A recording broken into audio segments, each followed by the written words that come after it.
Well, good afternoon. This week we're moving on to the modern era. And the modern era is ruled by a couple of different major elements that change disability history. Um, First off, it's the medical model, which then becomes the social model. Medical model started it, and it was started, I guess, after World War II. Medicine started to rule, and social programs, entitlement programs, as well as social welfare programs started to form. The biggest of them was Medicare and Medicaid. Was truly an event of epic proportion. The idea of a guaranteed health care for certain members of the society was a major influence on not just how disability was treated, but also how people survived with disabilities. The idea of getting medical care was essential. Basically, Medicare and Medicaid covered the 5% of the American population that consumes close to 85% of all healthcare costs. What does this mean? Well, the fact is, the last 5 years of your life for most people will be the largest amount of medical costs they have. So when Roosevelt came into office and offered a retirement plan for all senior citizens, thereby doing two things. One, lifting them out of poverty at the end of their life, which caused a ripple effect in two ways. One, it stopped them from working. So that means we had jobs that were available to younger people. This is very important because unless you make a mistake, you can easily work a job into your 70s or 80s. But if you had a pension plan there for you, you may think about retirement to pursue other issues or just to relax at the end of your life. So Social Security was not just to protect the elderly, it opened jobs for those that weren't older. And more importantly, it also guaranteed some basic anti-poverty issues. Family members, for example, instead of the kids taking care of the parents and having all that responsibility and cost, suddenly the parents could live in their own house longer. They could go on to later on, when we start getting into these elderly places where 55 and older crowds or assisted living centers, they became possible because of the freedom that Social Security offered. But Social Security didn't come with medical assistance. It wasn't until Johnson, who became president after JFK's assassination in '63, that we started to look at health care. And the first one was, of course, Medicare. And Medicare allowed for the elderly to have guaranteed health care. And this was essential because, again, the last 5 years of your life, in almost all cases, will be the most expensive health care you will need.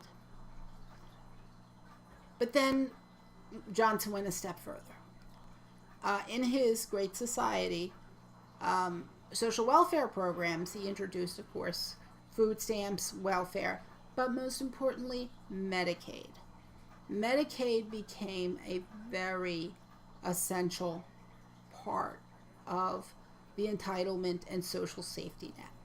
He also expanded Social Security to include SSD, Social Security Disability, and SSI.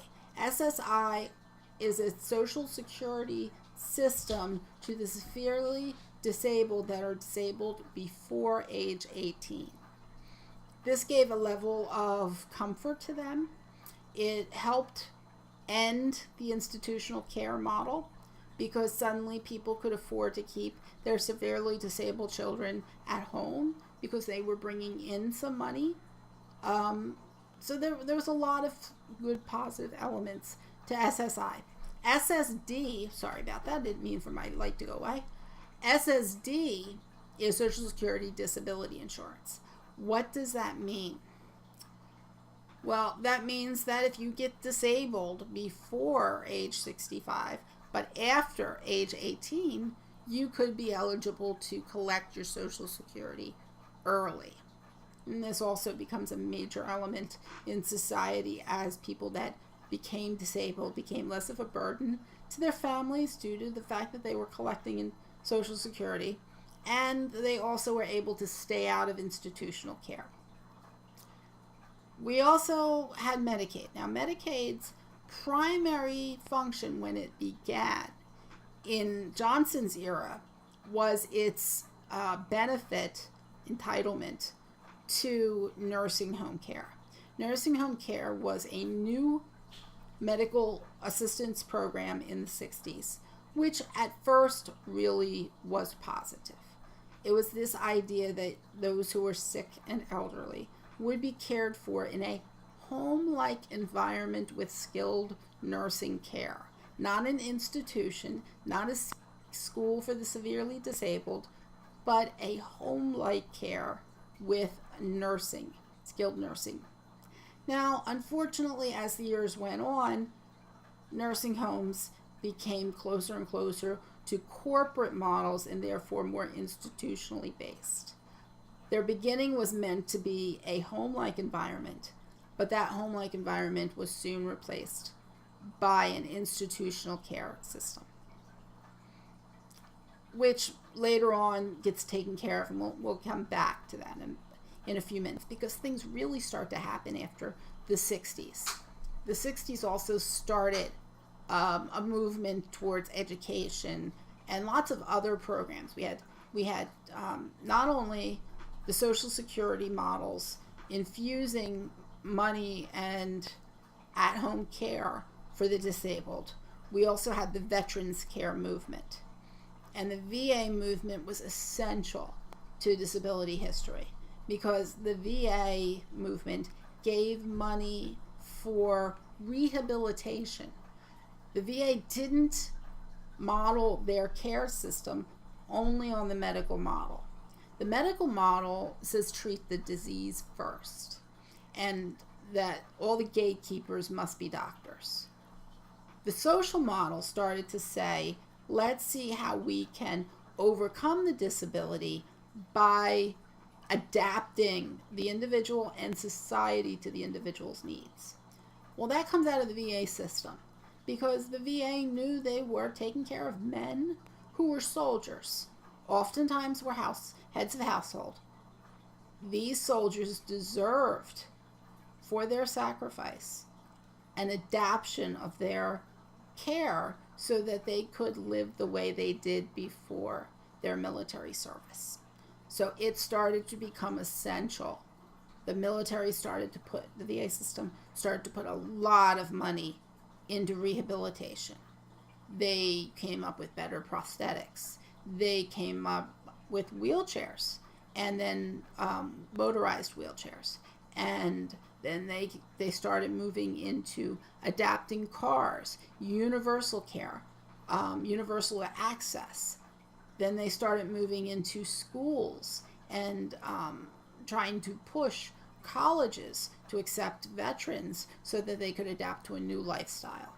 So the VA started really pushing this role of adaptation, and the American Society, the American Paralyzed Veterans Association really started to push things even further. This trickles down, actually, trickles out is perhaps a better way of putting it, into the non-service connected disabled, partially for two reasons. One reason was once this care and rehabilitation started to form, those that were injured in accidents and others started to reap the benefits as well, particularly those with paralysis, as the VA discovered catheterization and self-catheterization, thereby allowing someone who's paralyzed to be able to empty their bladder and empty their bowels and survive. That was what killed them before. Now suddenly they could live past their accident, particularly those with a high vertebrae accident.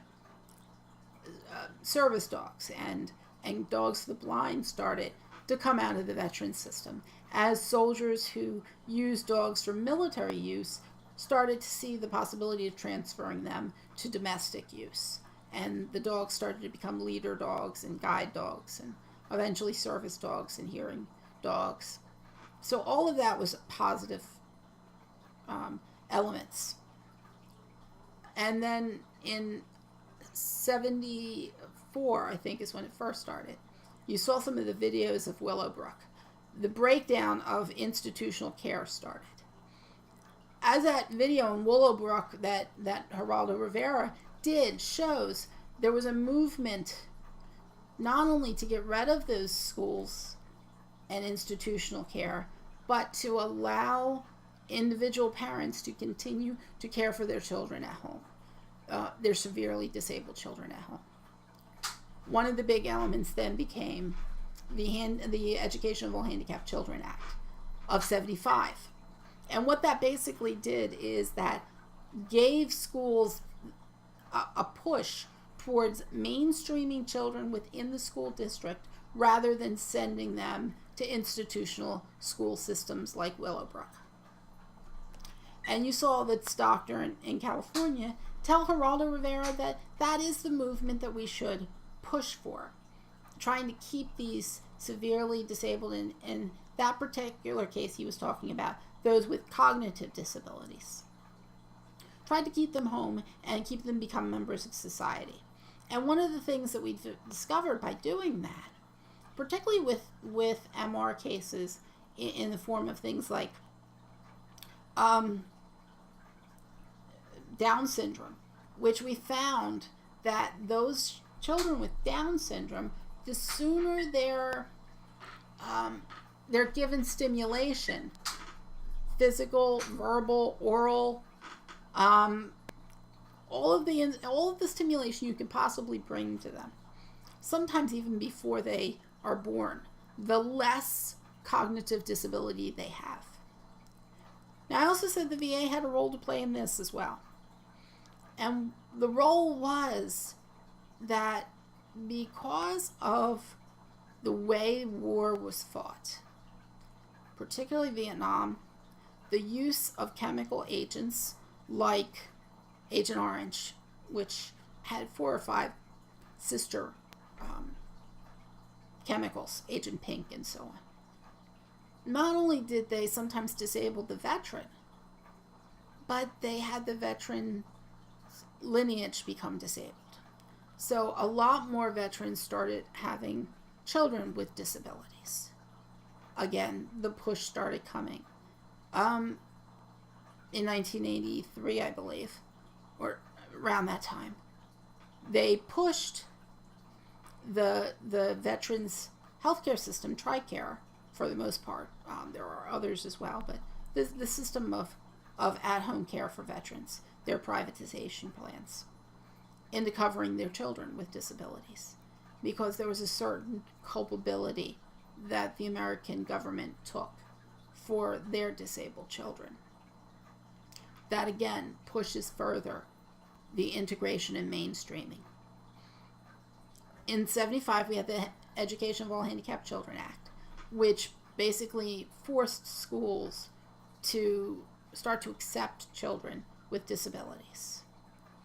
I know for myself, and I talk about it on the written lecture, I was the first disabled child to go to my school.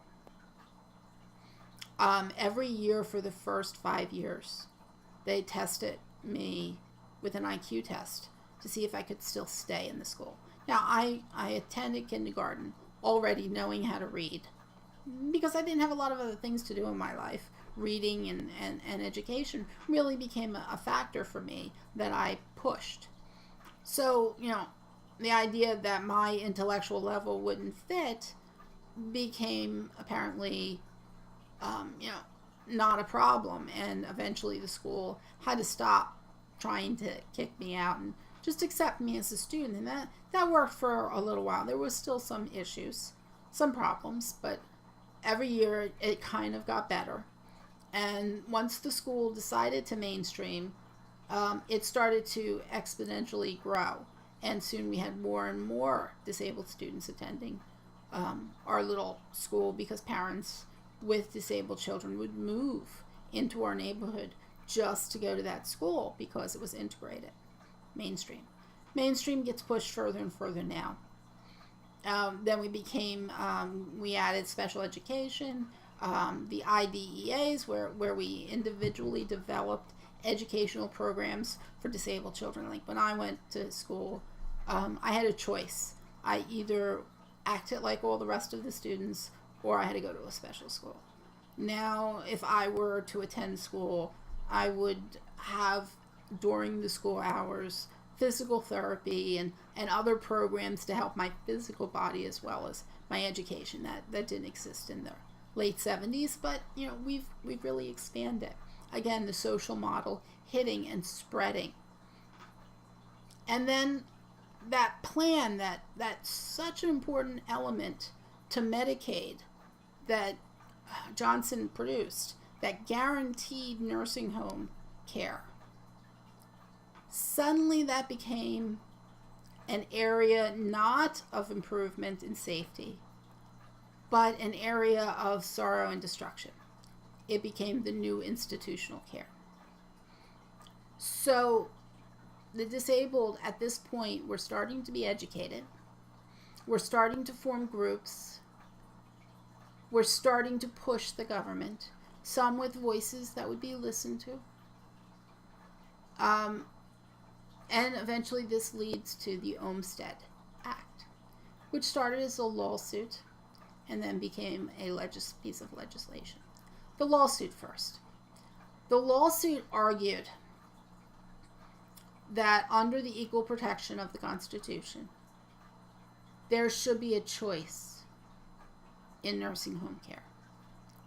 Going to a facility or using that guaranteed, remember this was a guaranteed entitlement, using that guaranteed entitlement to live longer at home.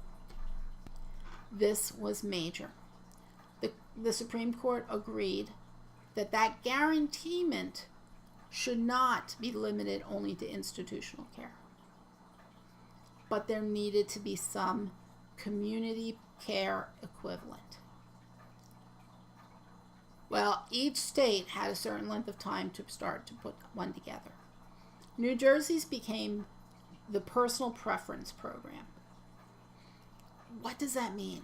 Well, it meant that the government, instead of paying a nursing home to care for the severely disabled participant, suddenly decided to give the family or the participant themselves a cash grant to go hire someone to care for them and allow them to remain in their home.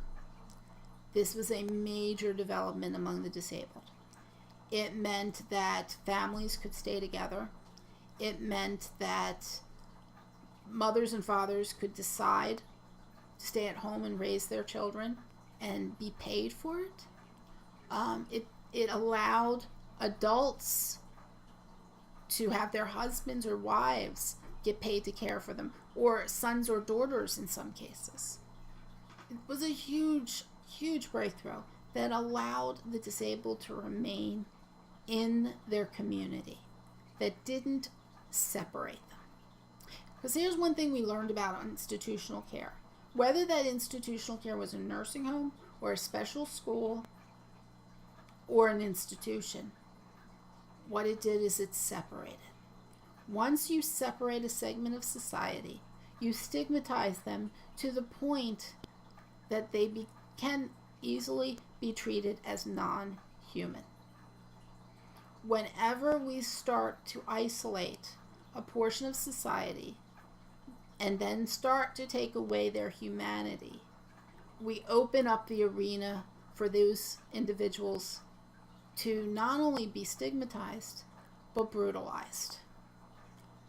This is where the problem comes in. This is where the horror can come from. The horror of Willowbrook, the horror of Sonoma, the sterilizations of the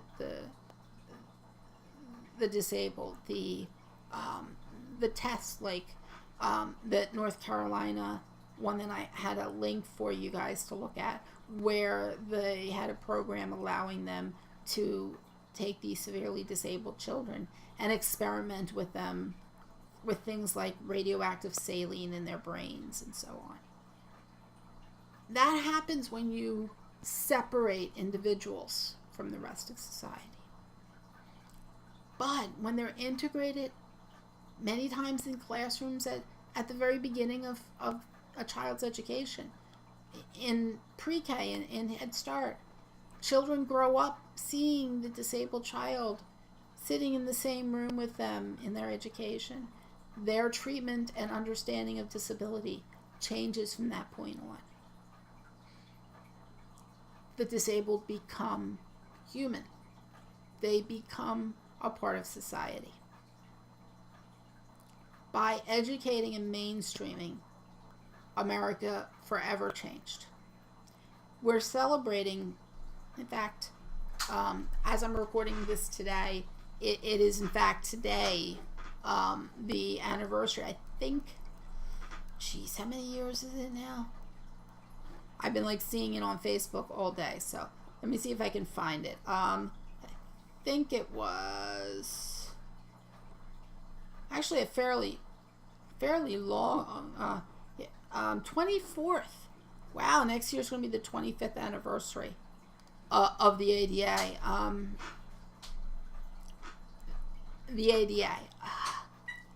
The ADA was the Americans with Disabilities Act. Was really the first time we publicly included the disabled in a civil rights legislation. Is it a great law? No. Is it a good law? Yes. It doesn't go far enough in most people's minds. It's too lenient towards businesses. It doesn't allow for punitive damage, but it's a start. It gives some stability to people. It allows for me to, you guys have seen in this room, a large dog who is in the hallway right now. She's my service dog, Phoenix. The ADA gives me protection that I can bring her into any facility. And no one can ask me to leave because I have her. The ADA gives me some, though not all, some protection if I apply for a job and they decide they're not going to hire me because I'm disabled. It sometimes works that way, sometimes doesn't. But it's a movement. It tries. It says that businesses that renovate themselves at more than $5,000 of renovation must also make their businesses accessible, universally accessible. Does this happen? In some cases. Many businesses will apply for waivers and say, well, no one disabled ever comes to my business. Well, you got 5 steps in front of your building. Nobody's going to come. Take away the 5 steps, you'll get some consumers. But, there has always been ways around the ADA. As I said, it's not a perfect program, but it starts. It's a start someplace. Unfortunately for us disabled, the Supreme Court right now is a pro-business court. And in most cases, the Supreme Court will not help enforce the ADA. They have, in their last 4 or 5 cases that have dealt with the ADA, they have quietly taken some of the ADA's power away from it. But it's a start. And it's nice to see that kind of start come. So I said there was a few elements ruling. The social model becoming essential. The educational model helping to bring more and more disabled into the community. Certainly the community-based programs have probably been the most important element, allowing disabled to stay at home, to not be a burden to their family, to not think of themselves as a burden to their family. I also think one of the things we're going to look back on and say has been a major help to the disabled population. Remember, the disabled population is a large portion of the United States. It's not a minority, it is a majority. But it's a majority filled with so many different types of conditions that it's really hard to put us all together. But the Affordable Care Act. The Affordable Care Act has done two things. One, it has pushed that beautiful Medicaid program, which has been so essential to those with disabilities.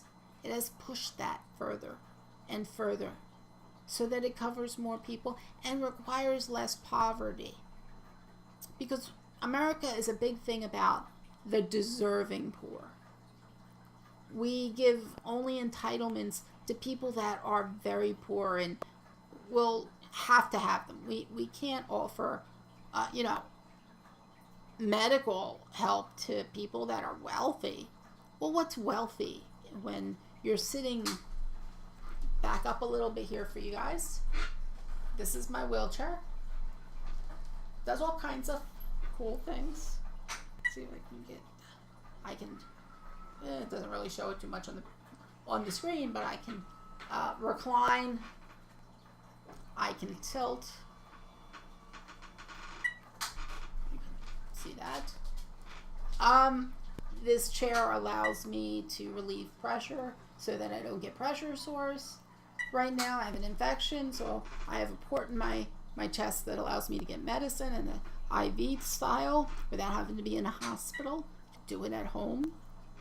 But all of that costs a lot of money. This chair alone was $80,000. $80,000. How many cars cost $80,000?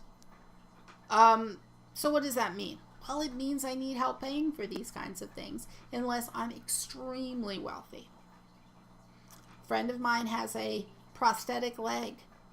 $14,000 for the prosthetic leg, and if he wants his leg to allow him not only to walk forward but to play golf or to dance, well, he's going to have to get a second $14,000 artificial leg to want to do those.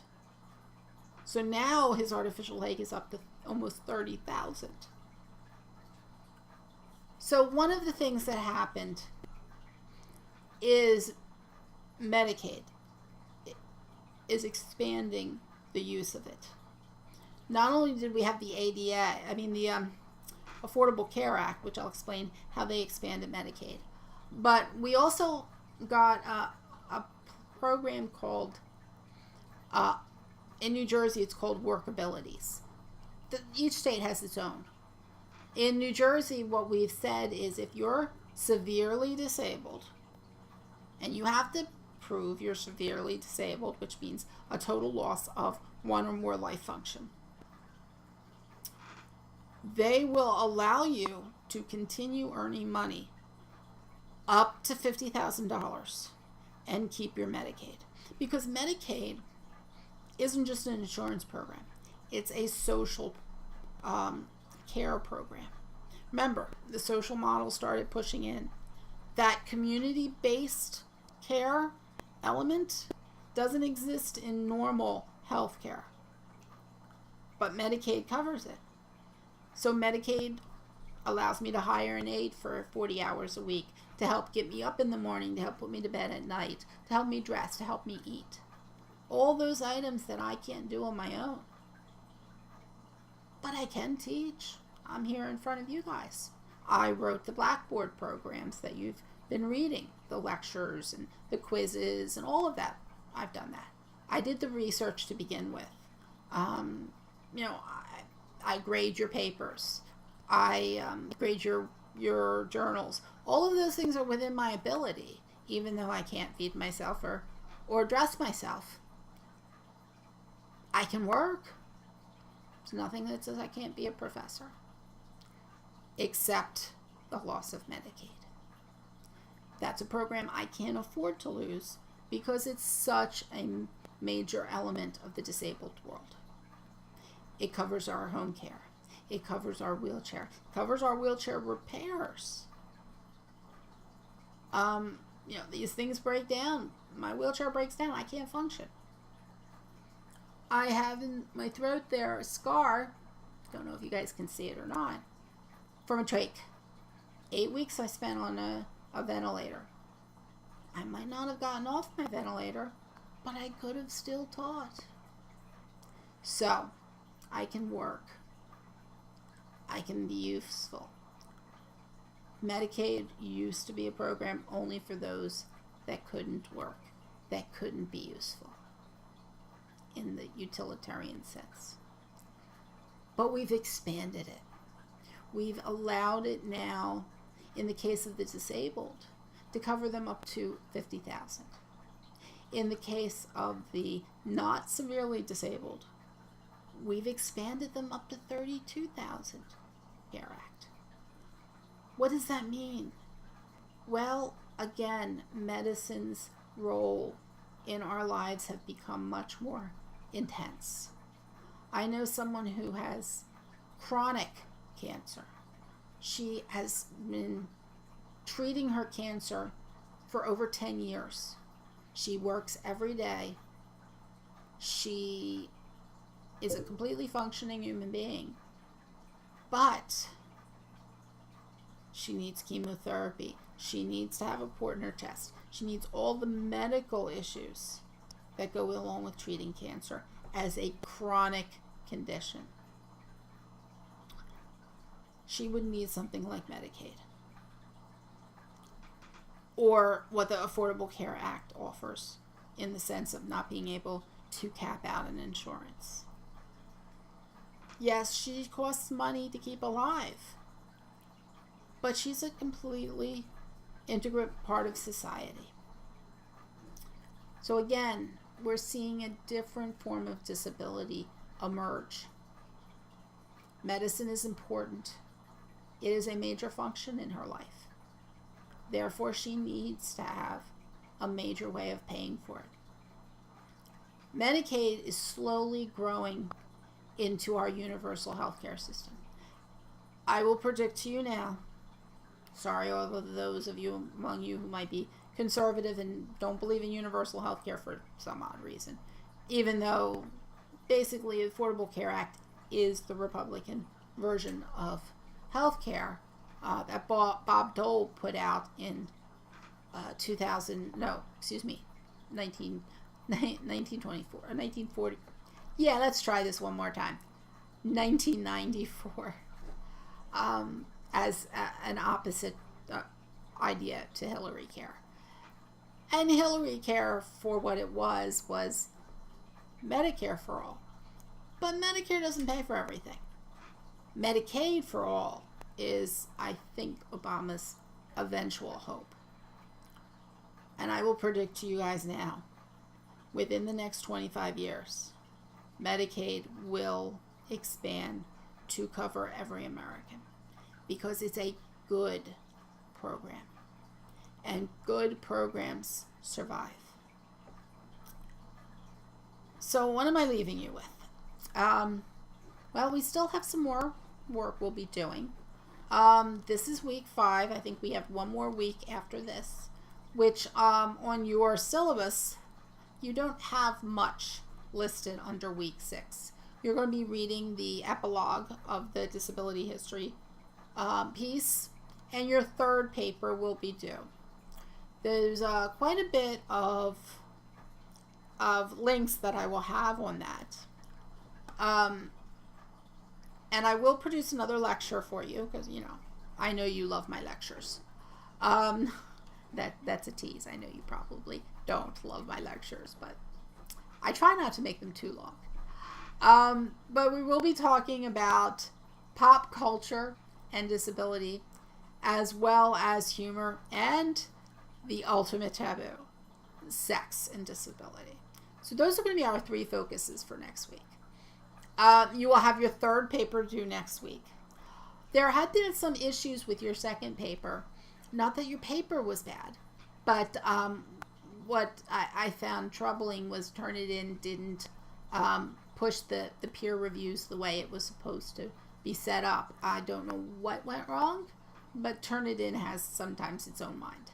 So I will not be counting the peer reviews as part of your essential grade. It's just going to be, if you were able to get one done, I will put it within your discussion portions. It won't count against you. It'll only count for you.